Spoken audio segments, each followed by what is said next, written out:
All right, good evening. Welcome to another edition of Card Authority, episode 42, 43, 42.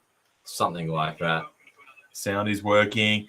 Janks is back. He has been very busy with his hammer, screw, spanners. And as you can see, we're back to a bit of OG camera angles. We've made some technical upgrades to the studio over the last week. Yep. And those will continue over the coming weeks too. But welcome back, Janks. Hopefully you enjoy our newly upgraded setup. And it's great to be back. Yeah.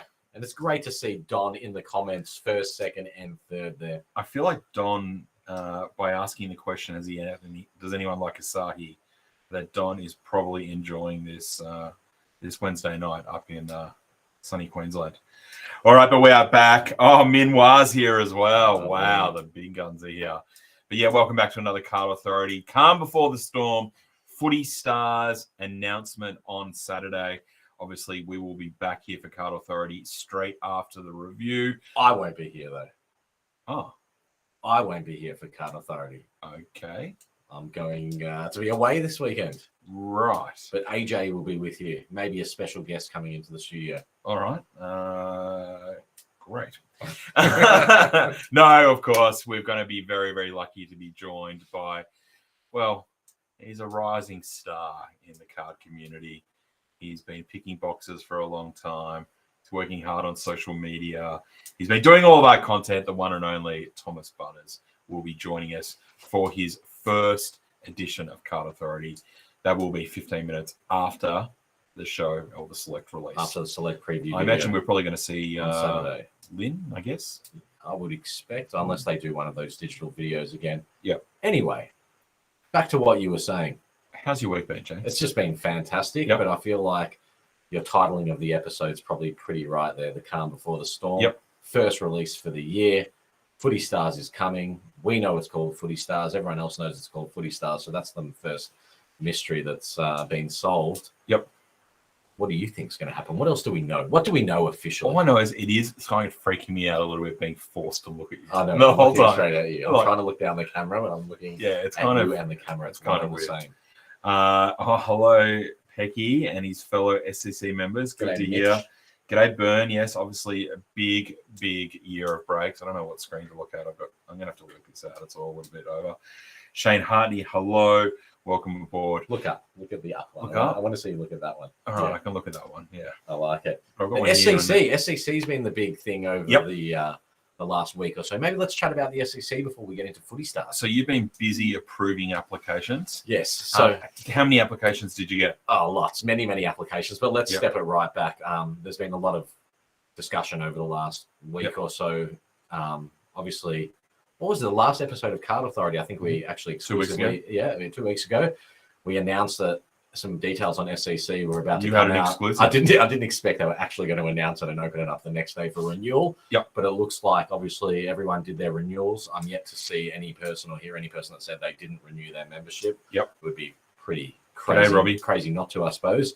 And then obviously they've opened it up for new members. Yep. So what they said, there was about 230 odd spots available that they opened up, and I think it was open for about an hour. Yep. The process, significant changes to the process from what was there a couple of years ago, obviously. ID verification checks. I got ID checked, which basically... So you ID checked yourself? Yes, I pulled my wallet out and held my license up in front of my face. Yep. And confirmed that it was actually me on my license. But no, I did fall victim to the ID check, as did many other people. Conversations about that. I've seen lots of people commenting on it. I haven't made any comment publicly, but my stated position will come out of my mouth right now. There you go. You do it. Given Select, as we are well aware from the previous exposés, has been working so hard to follow through on their mantra that they want their cards to end up in the right people's hands and in the hands of in the hands of collectors and hobbyists, as opposed to more sophisticated networks of people who take the money out of trading cards, basically. So all their bot protection and everything they've been doing with their drops and the way they've adjusted that over time, it makes absolute sense the verification process they're going through, and whether that's verifying that your account is actually real and it connects to a real life person by verifying your ID, or the whole referral system that's going on at the moment. Yep.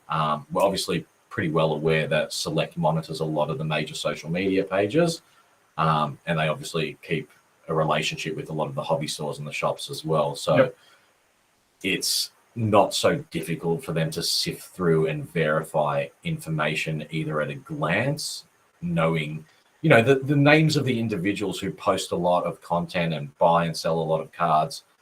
It sticks at the forefront of your mind, especially if it's something you're reading out of a list. So I think that's pretty easy to pick up, but there's no doubt they're going through, they're looking at those referral names and locations and manually searching a bunch of that stuff up. I think my expectation is that they're not putting those questions in there just for them to be there. They're actually following through on that. I've got no doubt there's some, you know, people or teams of people that are putting in hours of work, going through that stuff, checking the names, cross-checking across groups, checking select histories. I think so too. Reaching out to card stores and other networks to confirm names, things like that, which, you know, some people will say that is too much so you can get a card membership. Yeah. But I'd also argue that people have been screaming to Select to be more active and proactive about keeping the cards in the hands of collectors. And filtering everything. You know, are they going to get it right for every time? Yeah. Who knows? Yeah, and there's look, always going to be someone complaining. And I definitely think that the idea of overreach is a reasonable conclusion for people to come to, that they're, you know, that they're overreaching and it's too much, it's too invasive. But at the same time, it's not a right to be part of it. It's a privilege. You're joining something. You're not being forced to join something. It's not like it's something that you have to do. Yeah. So the choice is yours. If you want the benefit of being part of the program, then you have to provide the details. And, you know. Yeah, and Glenn just made, dealing with new screens. Glenn just made, keep talking while I just work it out. Yeah, I think that's the side of things. That Glenn made a great comment here. It's definitely needed to take control back of the hobby from scalping. Yeah. And scalping is something, and, you know, you've dealt with this in your industry previously. You can't stop it, but all you can try to do is put some measures in place to help reduce it and stop encouraging. To mitigate it, but also manage it in some way, shape, or form as an industry as well. That's right. Exactly right. And here's the thing, like, resale is always going to happen. It's what you're looking for is the right type of resale. Yep. There's nothing wrong with resale of boxes, as we've talked about many times before. It's part of the ecosystem of trading cards. It's an issue which it's a more complex financial type of thing where you want the money to recirculate within the hobby. So the way that happens is genuine buyers, genuine collectors, or even resellers of trading cards buy something, sell it for a premium, but they end up re-spending most, if not all, of that money back within the hobby. Cards, whether it's on the next sponsors, release, or it's a break, or it's individual cards, or whatever it may be. Where there's an issue, and as we've discussed before, is where there's these more sophisticated networks of people, and it's not one or two, it's large groups, hundreds, tens of or hundreds of people who successfully get orders through. They spend $100, but then they take $300 out of the entire liquidity pool of AFL cards. That's not what we want to see. Well, certainly late last year when you put your best Tracy Grimshaw costume on and exposed all the stuff about Discord, we certainly know from the amount of messages that we got abusing us. And we got our own website got attacked. They hit us as well, and we put in measures to try and catch them as well. And look, we didn't get it exactly right. Well, I didn't get it exactly right. It was pretty good. But we tried to do what we could to stop it. And you're talking about, I remember looking at the website, there were literally 1,000 people waiting to hit our website. Yeah, that's right. And that is a massive number of people trying to get boxes. Especially, for our website. Absolutely. Actually, Steve Massey just made a great comment here. You know, they're talking about how this ID system that they're using seems a little bit invasive, and why should I show ID? You're spot on, Steve. You know, you need ID to join 90% of clubs these days. If you go get a video membership, there's no videos anymore, I'm a boomer, but if you hire a car or join any kind of club, if you're going to show some sort of ID. If you live in any other state aside from Victoria, you would be used to when you go to a pub, a bar, or a nightclub. Yeah, you got to show ID now. Not just show ID. They scan your ID, and it's into a national system. Yep. that recognises straight away if you've been kicked out of another venue and you get refused access based on a national database. So, look, society's become more conditioned, I think, to expect that all this sort of stuff. I mean, I didn't even blink when I took But again, it's not something we're forced to do. It's one of those things. If you want to be a part of something, you play by the rules of. But I'd also argue anyone that is really, and this is a general statement, not aimed at anyone in particular, anyone that's got a major issue with it is probably hiding something. Yeah, it would seem that way. It might not be malicious. Or, you know what? There's people that are standing their ground, almost in spite of their position of when it was first announced. They declared this is bullshit. This is a cash grab. I'm never doing it. I'm never doing it. Ironically, if you were to go back 20 or so episodes of this podcast, when SEC was first announced, you didn't want to do it. I didn't want to do it. I was like, this is bullshit. $100,000 cash grab. This and that.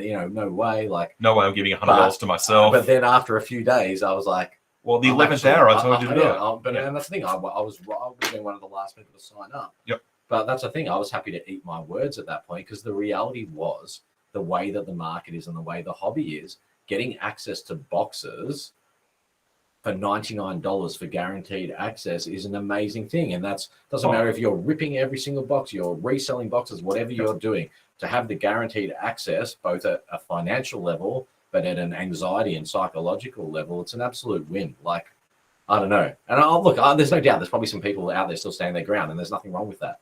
Like, sure. I'm certainly not having a go at them at all. But they can't be upset when they're declined. Yeah, but I don't know. It's a great thing. Whatever, they make an extra money, but that's $90 you can spend. Yeah, but from a consumer standpoint, from a collector hobbyist standpoint, and a customer standpoint, well, it's an amazing 90. And the majority of collectors only want to open a couple of boxes. Yeah. And I remember that first year not having to stress about getting a box of the premium releases, Supremacy or whatever it was. Just jump on your own time in that 3 days or whatever and buy it. Yeah. Was amazing. And so many people have voiced those opinions. So, look, it might not be for everyone. Yeah. We've spoken very positive about it. I was all for it from day one. Yeah. I had to get you over the line, but I admit I wasn't. And lots of people are saying best $90 you can spend. So also just quickly, obviously AJ speaks prior to when we do the podcast. He does try and reach out to Select to get a few clarifications on some things, which is stuff that we see either asked directly or asked around the community. There was a bit of commentary over the last 48 hours of people saying their status was still showing unfulfilled or they hadn't had a successful email yet. We can confirm that AJ has spoken to Select and that is ongoing at the moment. So they are doing it on a continual basis, which again indicates to us that they are manually going through a lot of these new signups. To work them out, and that's why it's happening incrementally. So if you're on the pod at the moment, don't stress if yours hasn't gone through yet, as long as it doesn't say cancelled or something. Or so Connor Lecomte, actually, the great man Connor Lecomte, posted the status straight from the Select page. Here it is. Let me read it verbatim because he absolutely nailed it. If your renewal is approved, it is marked fulfilled. If the renewal is not approved, they will be cancelled and refunded, and it will be marked as cancelled or refunded. If your renewal is still in process, it will show as unfulfilled. There you go. So don't stress if it still says it's unfulfilled, because all that means is it's being processed. Yeah. So Andrew Peck, we're just going to refer to this. Can you throw up his comment on the screen, please? Too many screens here. So Andrew Peck is someone that we know pretty well down here. He's only been in cards for less than 2 years, I would say. Probably coming on about 14 months or 15 months, Pecco. He's a Hawks man. He's gone pretty hard. He's a customer at our store. Yeah. We see him quite often. Yeah. Do you want to just read that out for everyone, what it says? I think it's fantastic. This way I'm guaranteed boxes. I spat the dummy a couple of times last year after missing out. Yeah. And I can I'm backing him up. He spat the dummy. Oh. It was a proper dummy spit. I'm pretty sure on at least 2 or 3 occasions he did say he was out of the hobby. Yeah, he was out of the hobby. He was hanging out the packs. Yep. Because it wasn't fair. Yep. Pecco, we're very happy to see you still around, mate. And by the sounds of it, you've got yours through. Otherwise, you wouldn't be saying it's fantastic. So congratulations. Yep. Welcome to the exclusive club, mate. And it's great to still see you in the hobby. And we don't want to see any more toy throws like that anytime soon. And a few people are mentioning that they got refunded last night. Look, obviously we joke about Jenks owning Select. We don't know, like, why accounts or memberships get refunded or cancelled or approved for that matter. Yeah. We don't know anything. We don't have anything to do with it. So I'm not sure. Oren Flam, always selling vouchers. Yeah. So yeah. Oh, here we go. They're like, Lukey James. all right, let me read this, Lukey James. I don't know if that's all going to fit up on the screen. My membership renewal has been accepted. So stoked. Can't wait for the new releases this year. As the great one, AJ, said, I'm really happy and guaranteed boxes each premium release and don't have to stress about missing out. And that's spot on, Luke. For 99% of collectors, it gives them the opportunity of getting boxes, whereas a couple of years ago, they would do a sale, whoosh, it'd get sold, and you'd miss out. Well, as soon as, look, late 2019, early 2020, that was the tipping point for AFL cards and most other cards where the demand massively outweighed the supply. So therefore, if there's 1,000 boxes available, there was 15,000 people trying to buy the 1,000 boxes. Yep. Collectors missed out. We discussed it at length at the time on this show, and it's been discussed in the hobby. Select acted on that by creating a membership program, which guaranteed people, once again, 1,000 memberships is never going to be enough to service everyone. No way. But clearly it's the number that they've come up with that they can afford to carve out of each release while still then having product available for the general public and for stores and everything else as well. So look, Tom, I'm going to come to your question in 2 secs. So look, we won't keep going on about it. Congratulations, everyone got through. Commiserations if you haven't got through, and if you're still waiting on pending, good luck. I hope you get through. Hopefully it works out. Good question here from Tom, which we might even actually, you're right. Mitchie Carter didn't sell out the first year. That's right. I think only like 800 sold. Yeah, it was like 800 something. Yeah. So Tom Hodge, great Melbourne man. Do we think there will be prestige this year, fellas? Last few years, but seems to have less value than, say, good releases like Optimum. So as people will know that have been watching me from this podcast for a couple of years. I'm really interested to see what you're going to say here. I love Prestige. I have such strong opinions about this. I love Prestige, and I was really excited about it. I thought it was one of the best value releases you could do. Lots of numbered cards, parallels, lots of hits at a really cheap price point. You're talking in general, not specific to 2022. You're saying in general, 2020 when they came out and they Prestige, Prestige, loved it. Yeah. And it had a special part. It was one of the first releases that I read cases with mints. I have to hear you harp on about it for a lot about Prestige. And I admit, last year I was really keen on it. I have to admit it's probably run its course. I would probably be disappointed if they did it again. I think it's probably run its course now. So from my perspective, history will show, I think, that around about this time or a little bit later last year, actually said on this very podcast, I don't think they should do. I would like to see them not do Prestige again. Yep. I have concerns about Prestige. 2 years of a release seems to be the sweet spot for a release. Once you go beyond that, it starts to, I don't know if dilute's the right word, but it takes the shine. It takes the shine away. It makes the overall feeling stale. Yep. And as a result, it then starts to decrease demand and the perceived value of the cards. Okay, so I'm not trying to say I told you so, but okay, I feel like it's a situation where we've seen that in reality now.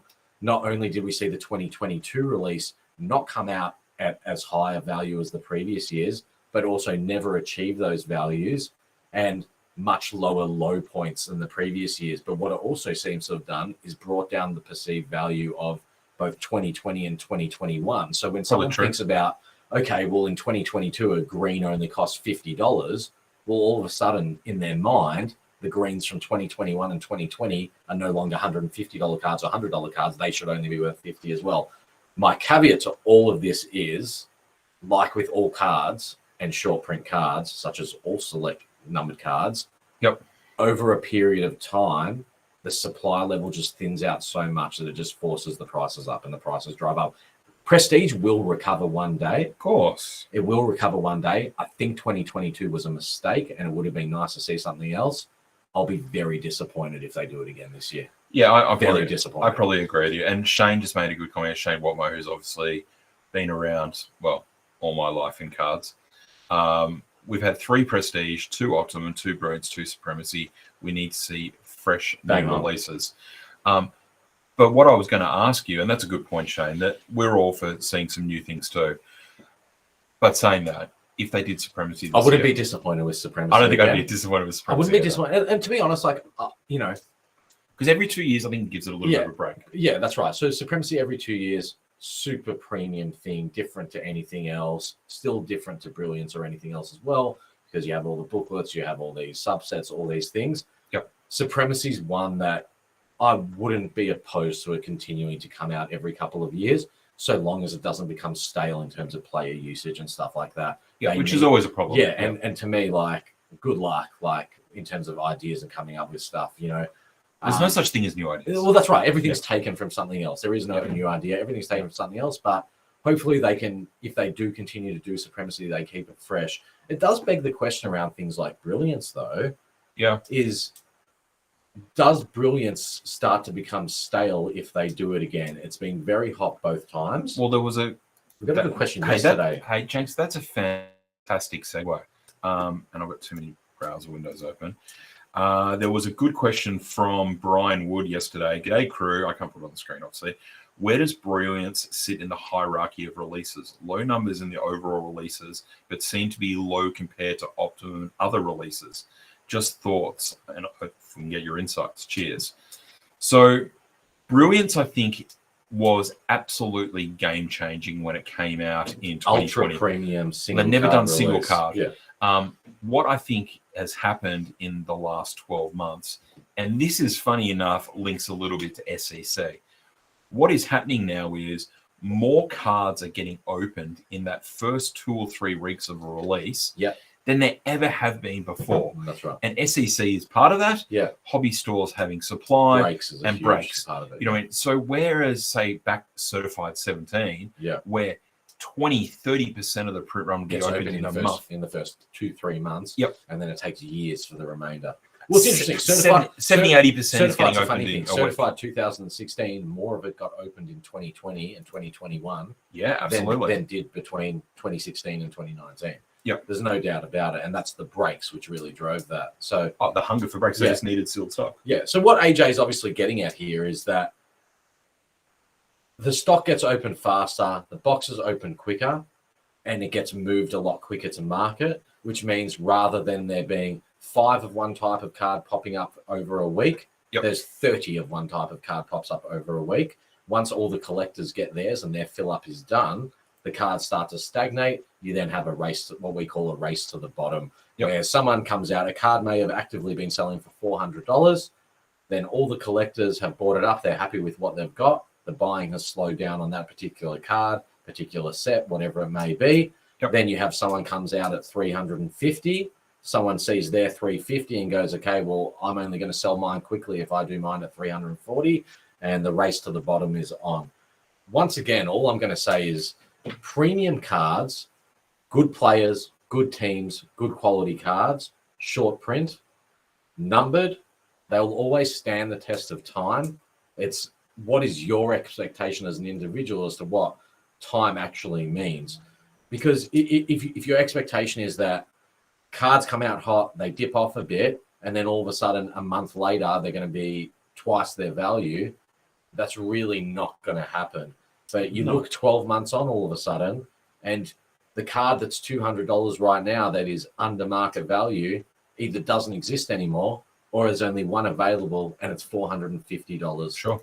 And then the hard decision needs to be made. And all it takes is 2 people to tango, really, to get to get a sale done at that price level. And all of a sudden... Or a new wave of collectors. That's right, the entire benchmark. And the reality is there is a new wave of collectors on a constant basis, daily, weekly, monthly, but most importantly, yearly. Year on year, look at the amount of new names and fresh faces around the place, and it's reflective of what happens every single year.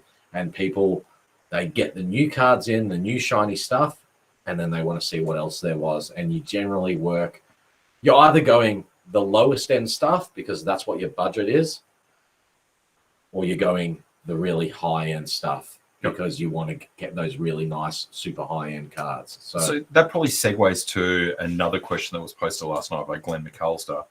G'day, gents. Not sure if this has been covered, but really surprised at some of the low prices for this year's Supremacy rookies, both 75s and 25s, selling for since the release. Do you think this will change as cards become less available to either team, player, or master set collector? And this plays and ties into a little bit about what we were talking about, that Supremacy Rookie is a little bit different. We've talked about this many times. It is the ultimate speculation release. Yeah. We're not going to see the true value of a lot of these cards For a long time. for 2, 3, 4 years. Yeah.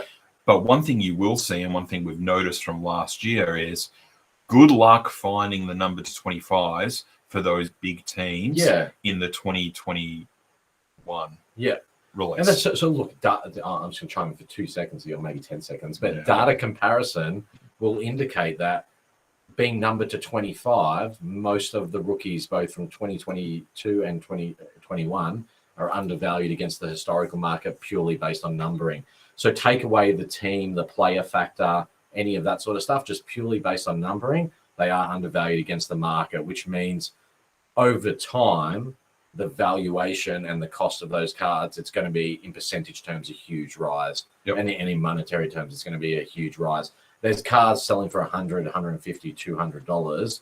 Ultimately, some of them will always only be worth that much, maybe $250, $300. But a lot of them will be worth, I don't know, I'm scared to even think about it, a lot.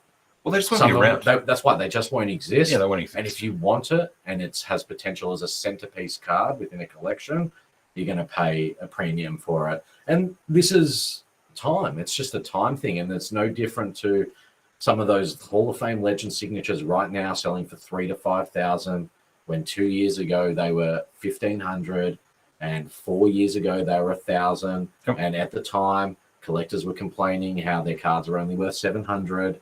You know, like that it's just time. It just takes time. And you got to look at the numbering of some of those older cards as well. And I think the market is a little bit guilty too, is that when a new release comes out, boom, there's always something that gets sold on the first day at an incredibly high price, and everyone is like, oh, I've got to make sure I get that price. And then as it gets picked off, it dips down, as we've talked about, then people think that it's just falling apart. But it's actually not. It's just settling to the price that it probably should be. And it's with all cards. Again, guys, like, don't get caught in the trap around a new release of there being infinite cards. I've caught myself in this trap. I was telling someone earlier today on the phone that I got caught myself in the trap with Footy Stars. There was such an abundance of Footy Stars inserts available. I was just like, oh, I'll get my sets done. Brought my folder in yesterday and still didn't have a completed set. Put a post up on Vibes. Got no one, not even one card out of it. Shat myself, went on eBay this morning and bought up a bunch of the remaining cards, or as many as I could, from Footy Stars 2022. I still don't have a Footy There was Stars set literally either. 2 of the cards I bought today were the only ones available. They were both numbers cards, something a number to around 200 or something like that. And there was none available. Like after the ones I bought, that was the end of it.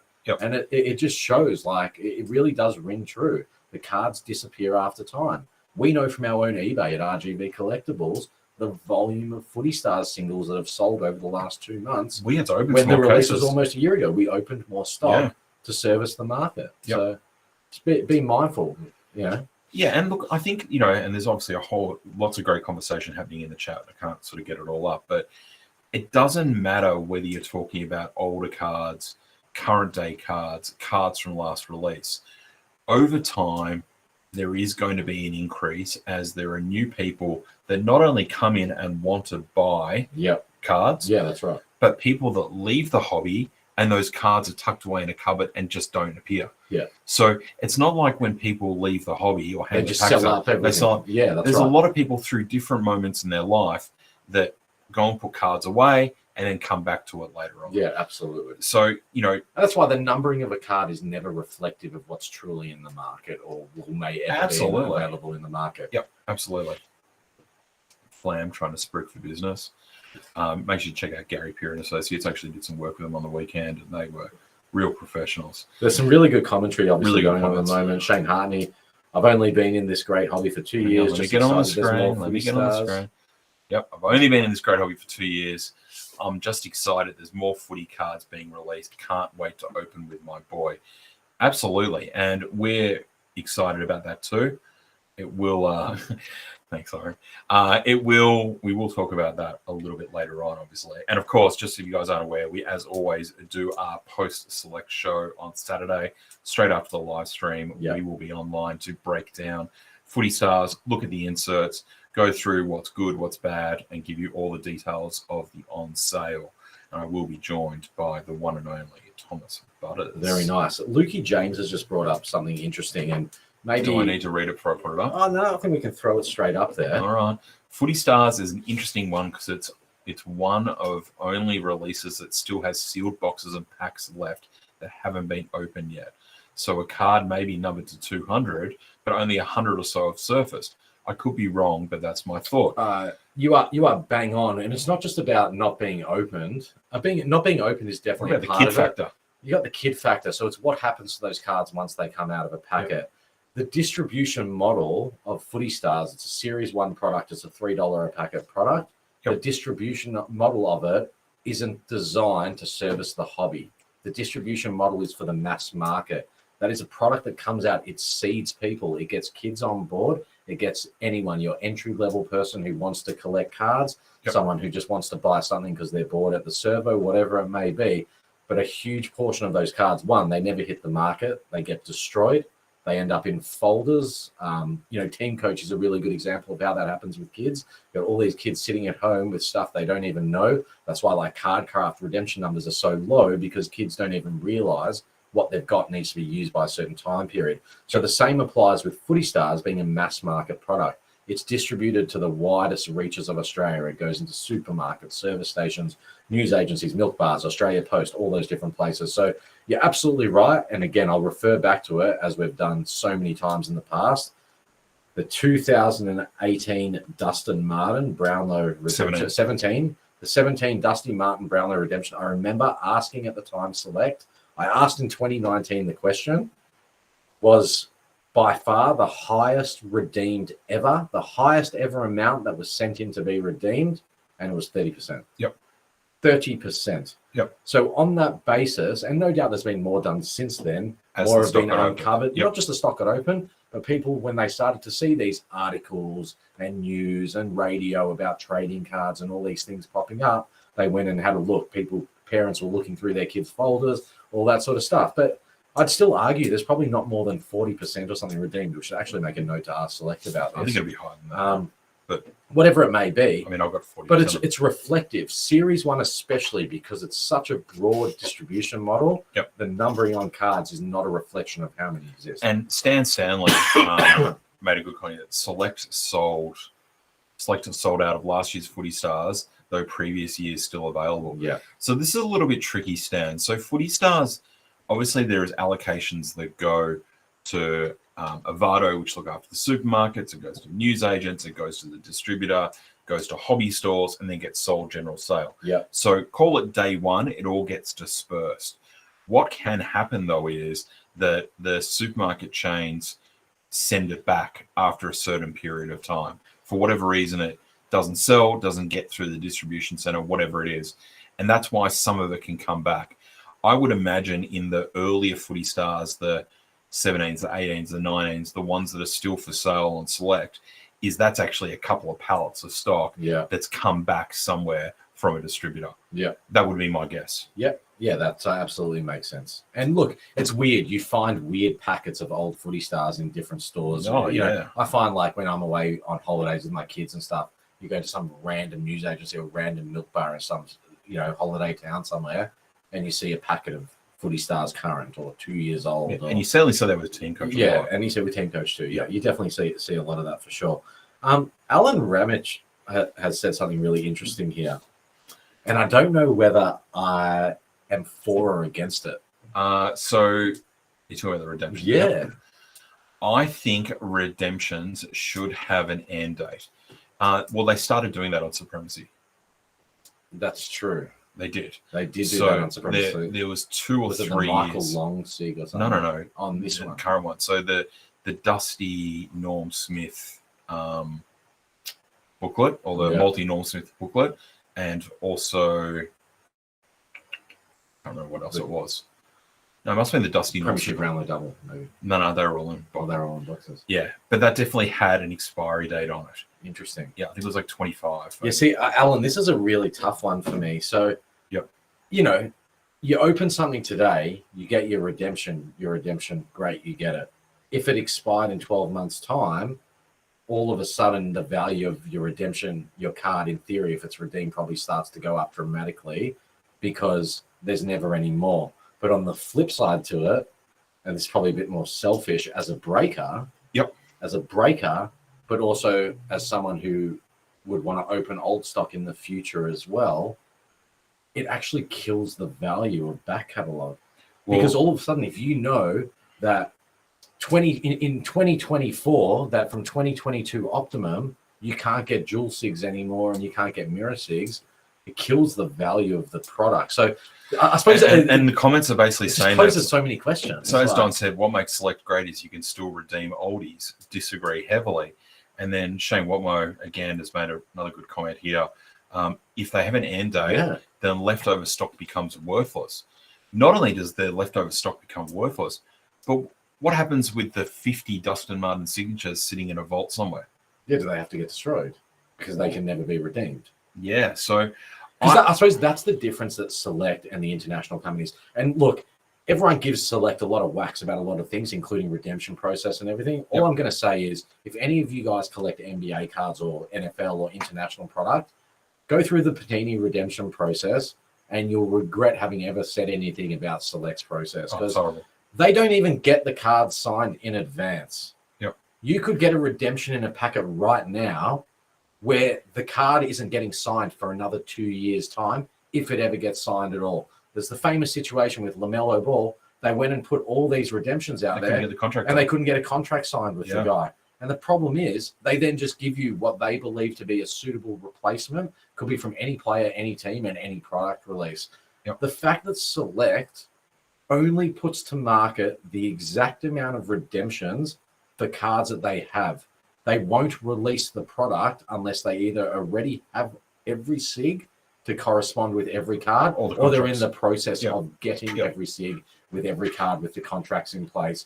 There was a lot of controversy around the Dusty late signing, all that sort of stuff. But at the end of the day, it got done.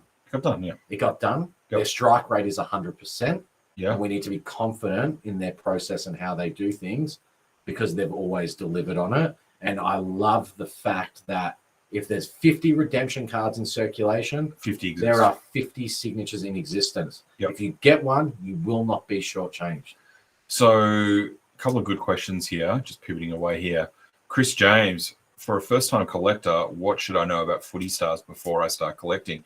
Well, first of all, welcome aboard, Chris. Hope you enjoy your card travels or your card journey.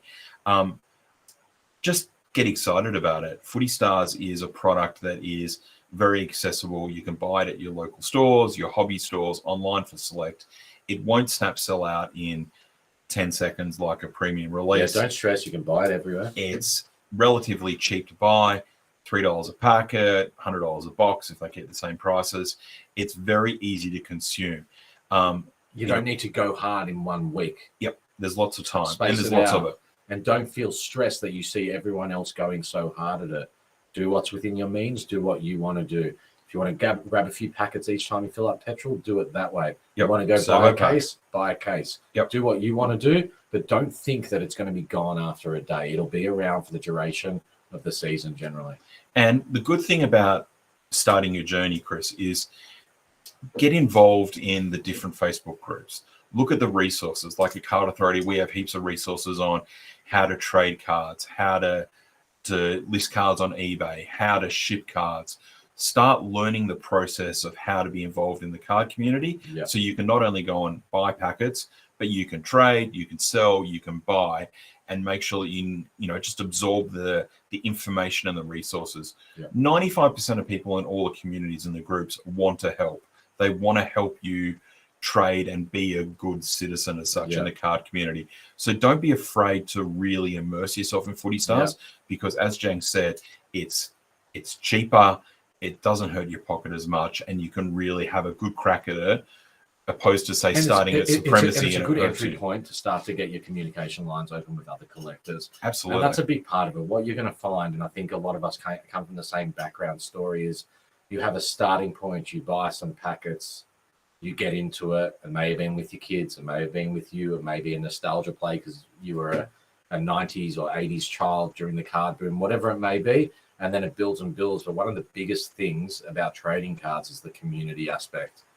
The engagement and the sense of community and participation is as rewarding and as important as opening the packets of cards themselves, in my opinion. And that's coming from someone who cops a lot of heat as well. I still think that the self-rewarding nature of being involved in discussion and conversation and correspondence with people is a really, really big part of modern day collecting. Definitely. I'm trying to find a comment. Sorry. Steve Massier's one. No. Sorry, one from Steve Massier. I've got a good one here, first of all. So thank you, Chris. Welcome aboard. Hope you enjoy your journey. It's only free to reach out to us or anyone else in the community. There's plenty of guys here that all run pages and groups and break pages and stuff like that are all in this thread that'd be happy to help. So George has got a question. If Fanatics are planning to actively advertise and promote their cards they release to grow the hobby, do you think Select should? Well, Janks, what kind of marketing budget are you putting into this? Look, we're going to throw about 100 million behind it. The Fanatics thing is... Don't worry about Fanatics. Do you think Select should be advertising mainstream? I don't think Select do enough in terms of mainstream advertising. Do they need to? That's the issue. I think the rationale for them not needing to do mainstream advertising or more commercial marketing, let's call it, is the fact that the levels of demand continue to outstrip supply, even as people will continue to sit there and go, the hobby's collapsing tomorrow, they're overproducing, dilution. We've heard it for years. It doesn't come to fruition. We see the real numbers within our network of buyers and sellers and participants. More people than ever doing cards. More than ever. There's more than ever in AFL cards. AFL cards are outperforming. So do they need to do it? No, they don't need to do it. Would I like to see them do it? Yes, I always like to see companies, no matter what industry they are from, participating in good marketing and advertising. In fairness, though, they basically get all the advertising for free at this stage because we as a community, not just we as Card Authority, but we collectively, when I say we, I mean all you guys who are in the comments right now. The breakers, every part of trading cards is essentially a self-promotion platform for Select. We're all doing their job for them without getting paid, essentially. So I think it's pretty good for them. They're in a good spot. That's right. So good question there, George. Steve Massier, I found it. I was a fan of the two styles, normal and jumbo. Do you think there will be the case this year? It's a good question, Steve. So obviously we have RGB Collectibles here. We, as all the other card stores, would have got an email a week or so ago asking for us to list what we would like quantity-wise. There was no mention of a jumbo product. There is starter packs, there is boxes. And yes, Stacey, I saw your question. We will be selling boxes here at RGB, both online and in the store. Thank you, Butters.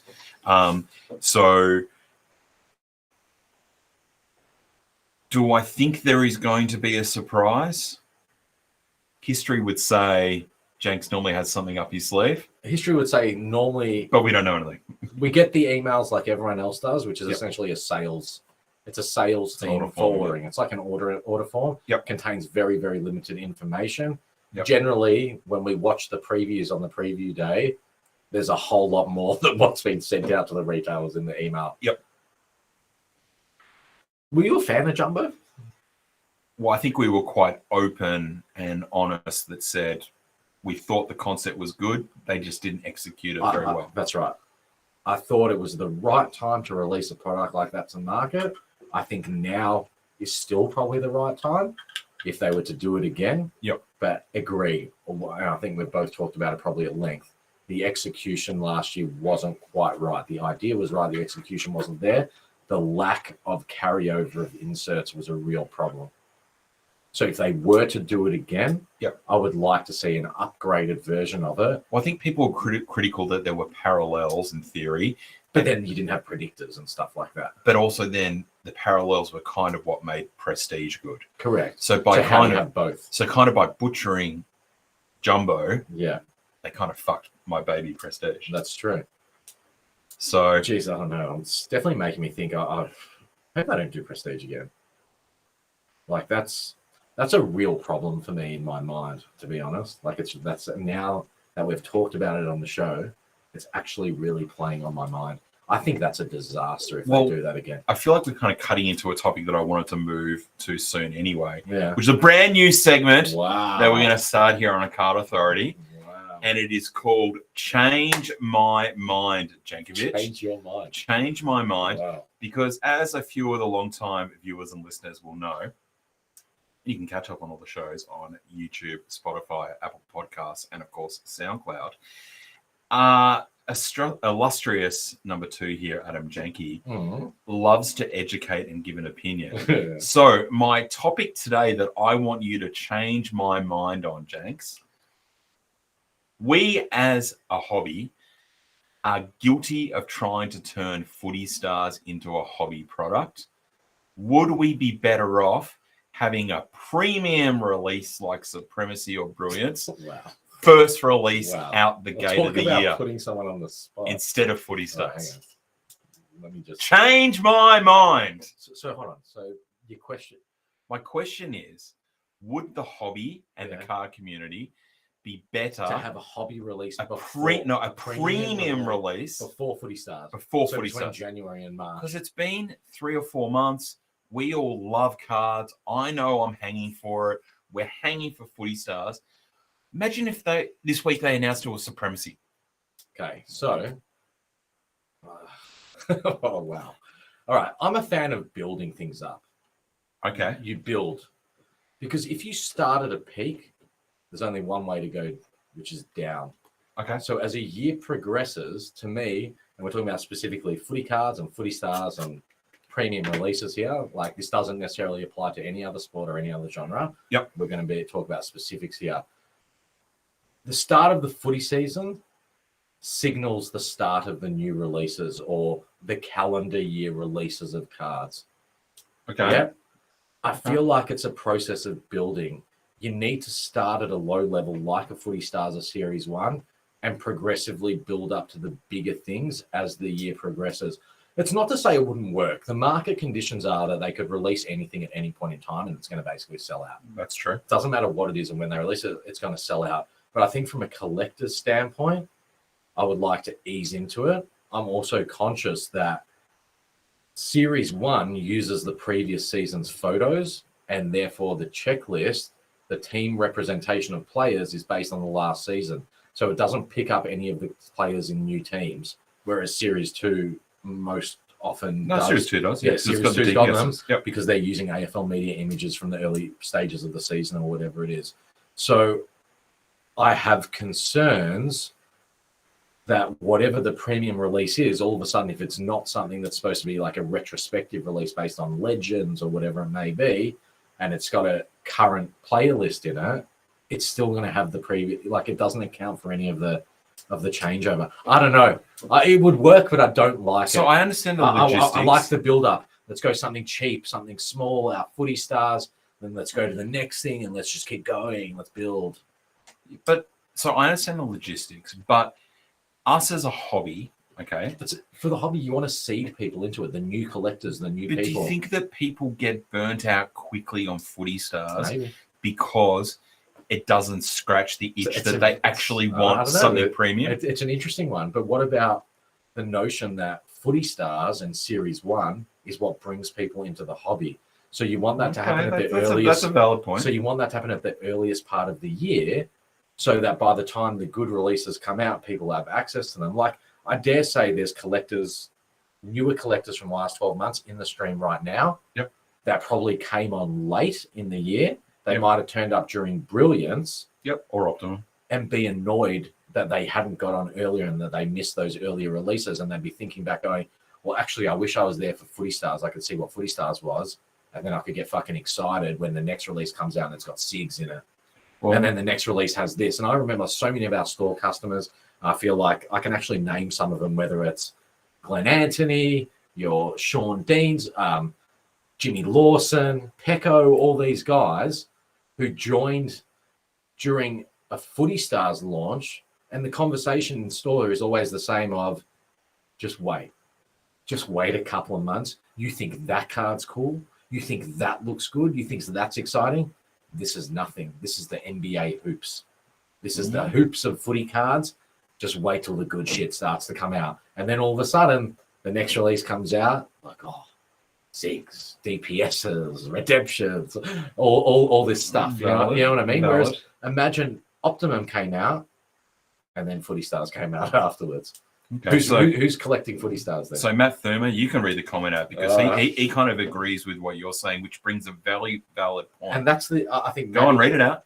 Matt says, I've enjoyed the time off between releases and been backfilling my collection, and I'm a huge advocate of that. And as AJ knows, my time period, because I'm so jammed up during the year, to backfill my master set, which goes all the way back, is generally between December and February is my opportunity to backfill sets.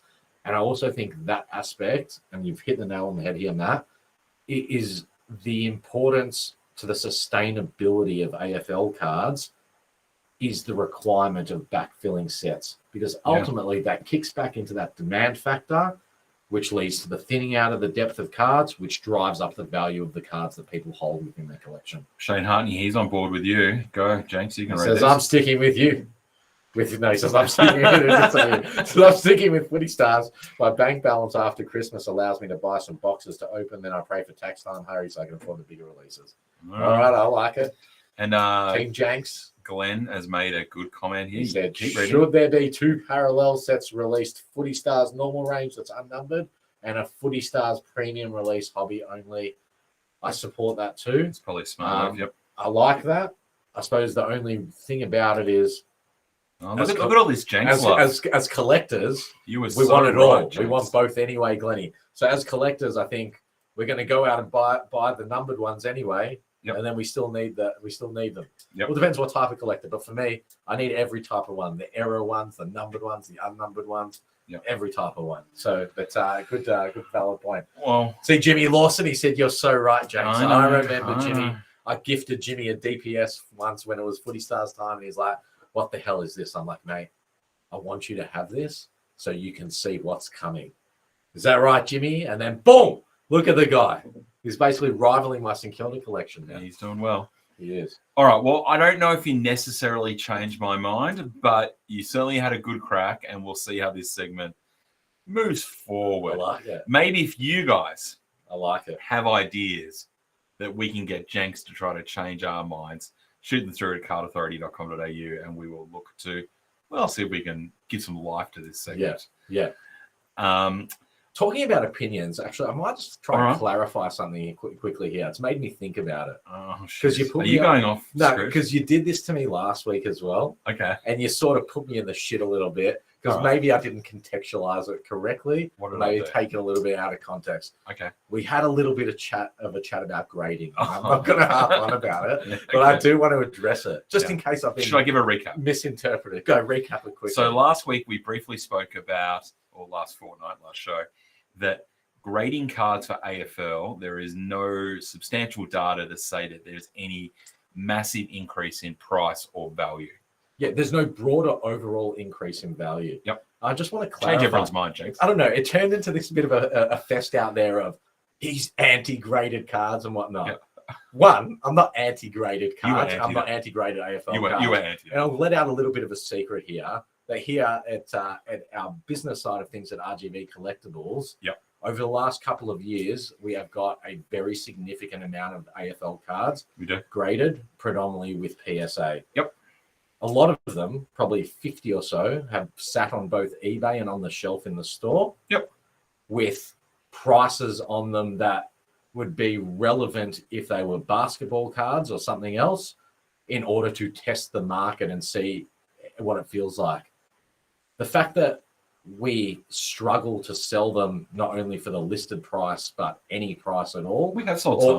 We've sold a couple. There's no doubt. We've sold a couple. And yes, they were at a slight premium.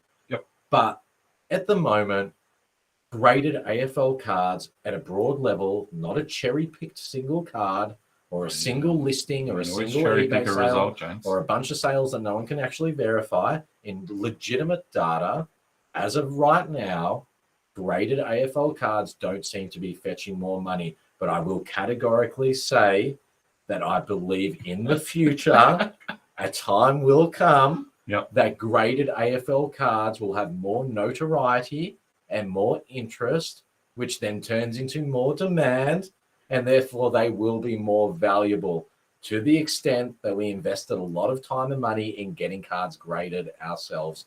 But to be clear, I didn't come out and outright say AFL graded cards are trash. I haven't bagged any particular breakers. You did. It's horses for courses. You did. You said it. But right now, stop trying to sell me your Saints graded cards for more than the market. Thank you very much. And look, to give a little bit of context, we've obviously invested a lot of money in doing CA slaps because we like the idea of preserving, protecting, looking after your cards. But we also acknowledge that it doesn't add additional value. At this point, it's preferential. It's what people want. Absolutely preferential. Yeah. So good of you to clear that up, that you don't believe in graded cards and you think it's the devil. Yeah, absolutely. So thank you for that. Yes. But look, in all seriousness, who knows what will happen in the future? Absolutely. If you want to grade your cards, fantastic. The fact that there's so much conversation about it, negative, positive, indifferent, shows that it's an interesting subject, at least, and people want to talk about it. Well, Matthew Anderson there's more of it happening. He made a great comment. Yeah. Every year. At the same time. At the same time, pre-footy stars, there's always the graded card campaign. Yeah. So, don't hang Jenks for it. Absolutely. He just hates them. Right? Thank you. Yeah. All right. So, look, we're getting close to wrapping up. Thank you, everyone, for all your comments. Just a reminder, Footy Stars announcement on Saturday. Oh, shit, it's 2:00, I think. I don't have the screen up. I'll be away. This is your domain. Oh, God. Butters, do you know what it is?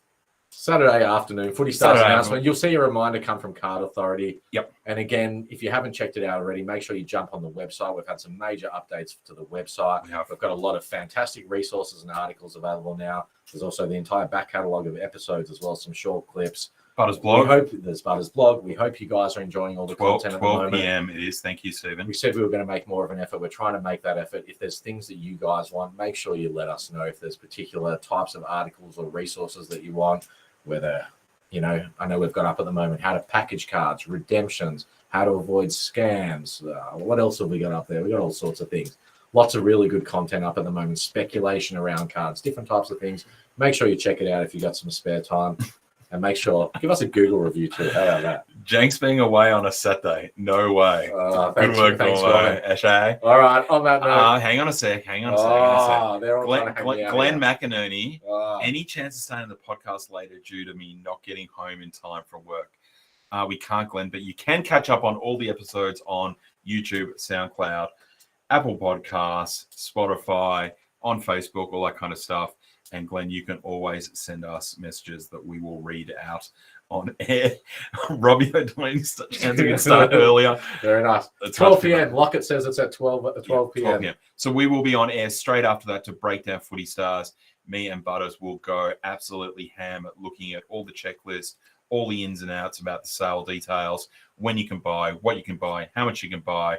And yes, there's been some questions. RGV will be selling boxes. We will be doing breaks. As always, we will be getting balls deep into Footy Stars is pretty much the only way to describe it. Pardon the pun. All right, everyone. Thank you very much for tuning in. Hope you enjoyed the new setup. It's a bit freaky looking at Jenks for like a full total hour. Might have to do something about that. Hopefully it's going to be better on Saturday with Butters there. But thank you, everyone, for your questions. Be safe, be kind to each other, and we will see you shortly on Card Authority.